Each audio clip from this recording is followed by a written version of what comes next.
তার রুহুল কবির রিজভী সাহেব হাসপাতালে গিয়েছেন, তার সাথে কি ধরনের আচরণ করা হয়েছে আমার কাছে এই কারণেই মনে হচ্ছে যে এটি আসলে পরিকল্পিত কিনা সেটি খতিয়ে দেখা দরকার।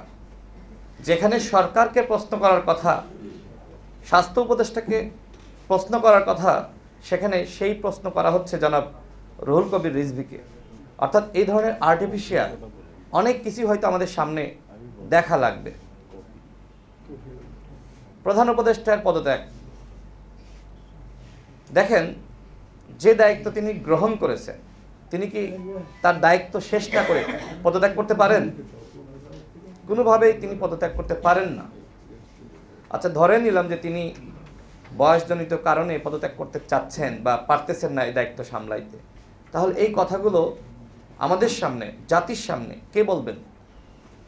তিনি নিজে বলবেন, অথবা তার প্রেস সচিব, অথবা অন্য কোনো উপদেষ্টা। কিন্তু এই গুঞ্জন আমরা একজন দলের প্রধানের কাছ থেকে শুনেছি। এই জন্য আমি বলছি যে নানান ধরনের ব্ল্যাকমেইল, ইমোশনাল ব্ল্যাকমেইল আমাদেরকে করা হচ্ছে যে তোমরা যদি আমার কথা না শোনো তাহলে আমি পদত্যাগ করব। এটা কোনো কথা হইতে পারে? এটা কোনো কথা হইতে পারে না। আপনার উপর এদেশের মানুষ আশা ভরসা করে, এদেশের রাজনৈতিক নেতৃত্ব, গণ অভ্যুত্থানের শক্তি আপনার উপর দায়িত্ব দিয়েছে। এই দায়িত্বে বসার পরে মান অভিমান করার কোনো সুযোগ নাই।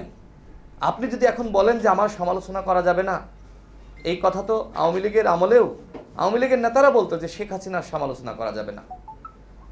সমালোচনা একটি গণতান্ত্রিক রাষ্ট্রে থাকবে, আপনি ফেরেস্তা হতে পারেন, কিন্তু আপনাকে যদি আমরা সমালোচনা না করি, আপনার ভুলগুলো নিয়ে কথা না বলি, তাহলে আপনি যে ফ্যাসিস্ট হবেন না তার নিশ্চয়তা কি?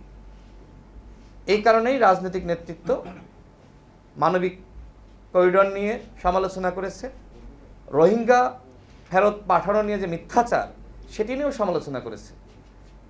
একই সাথে বিনিয়োগ, আমাদেরকে বলা হলো যে সাদা হাতি আসতেছে, মানে বিদেশিরা বিশাল বিনিয়োগ করবে।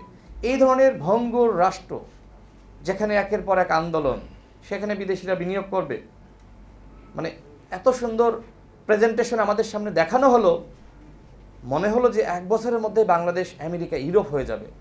সব বিদেশিরা এখন আর অন্য দেশে কোথাও বিনিয়োগ করবে না, একমাত্র বাংলাদেশে বিনিয়োগ করবে। হইচই বাঁধিয়ে দেওয়া হলো। পরবর্তীতে তো মানুষ বুঝলো যে এইটাও ছিল মিথ্যাচার। চট্টগ্রাম বন্দর নিয়ে এখন বলা হচ্ছে যে আমরা বন্দর দিচ্ছি না, আমরা ম্যানেজমেন্ট দিচ্ছি। তো ম্যানেজমেন্ট দেওয়া আর বন্দর দেওয়ার ভিতর পার্থক্য কি? 2 বছর 5 বছরের জন্য লিজ দিবেন, ওই সময় তো তারাই ওইটা পরিচালনা করবে। এই জায়গাগুলোতে আমাদের সিকিউরিটি কনসার্ন আছে, এই জন্য আমরা প্রতিবাদ করেছি। এখন এই প্রতিবাদ আমাদের প্রধান উপদেষ্টা মনে করছেন যে এইগুলো আমার কাজে বাধা দেওয়া হয়েছে। আমরা তো তাকে কেউ বাধা দিচ্ছি না, আমরা এই রাষ্ট্রে তাকে সহযোগিতা করছি যাতে করে তিনি ভুল না করেন। তিনি ভুল করলে তো আমরাও বিপদে পড়ব, তিনিও বিপদে পড়বেন। যাই হোক, কথা বাড়াবো না। আমি সর্বশেষ বলবো, আমাদের অবশ্যই নির্বাচন দিতে হবে। যত সংস্কার এই সরকার করতে চাই তার মূলে নির্বাচন।